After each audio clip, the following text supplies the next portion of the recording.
I must be the only social media consultant in the world who hates social media.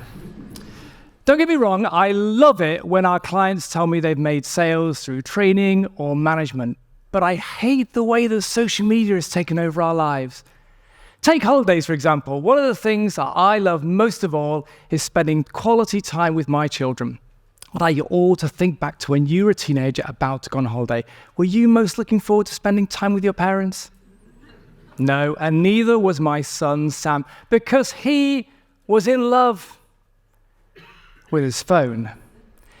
And there's nothing like a disengaged teenager glued to his phone to ruin a family holiday. So when we arrived at our beautiful French gîte in the countryside and Sam discovered there was no Wi-Fi and he'd run out of data, we had the last laugh. As the French would say, c'est la vie.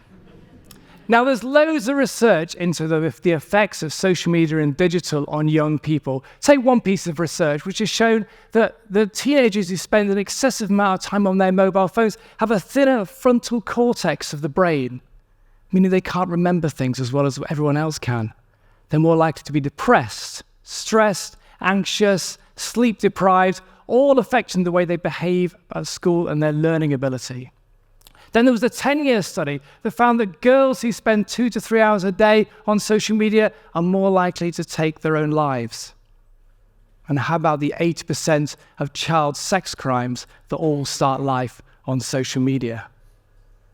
Head teachers like you tell me that 95% of issues in your schools are caused by social media, and that's a massive disruption to learning and relationships, which is why me and my wife set up Positive Social, a charity which goes into schools and teaches young people how to take back control of their lives from social media.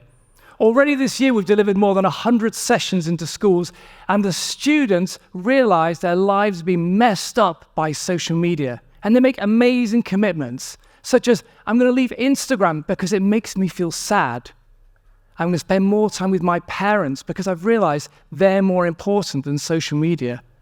I'm going to leave TikTok because it's washing my mind. Amazing commitments, but how can we expect our young people to stick to their commitments when the world around us are constantly looking at our mobile phones? Who of us feels we're on our mobile phone more than we should be? Who feels we're on social media more than we should be? So many of us, and it's no wonder the dopamine that rushes into our minds, even when we just pick up our mobile phone, doctors have likened the effect to it as that suffered by crack cocaine addicts.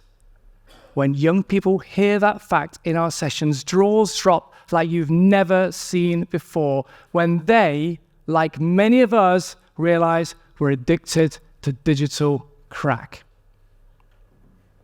Now, we can't force our children down a social media-free world, but what we can do is we can give them the tips, the knowledge, and more importantly, the permission to use social media in a different way. But of course, it can't just be down to us educators. It also needs to be down to parents as well. So we run sessions with parents to help educate them, help them lead by better example. So we give them tips such as having a basket in their kitchen so that when they get home from work, they place it in the basket, and the kids do the same. So you're not carrying your phone around with you around the house all the time. We tell them about phone Jenga, which you can play with your friends. Ask me about that one later on. Or also there's the notebook thing. Carry a notebook round with you, round the house. And so whenever something pops into your head you need to check it out, write it on your notebook and come back to it later when it's more convenient. And what you'll realize is you really didn't need to know what was the follow-up single to Kajagoogoo's Too Shy, or how tall was Mother Teresa. Although, how tall was Mother Teresa? Mother Teresa was 5 feet. Oh. I have a policy in life that I will not look at my mobile phone when I'm walking, and what I find is the birds sing so much more beautifully when I'm not looking at a phone screen. My 9-year-old daughter had a sign on her bedroom door, and it read, "No brothers allowed." Fair enough, I thought, but then one day it changed. Tired of me checking my emails on my phone or looking at social media during the bedtime routine, the sign changed, and it read, "No phones."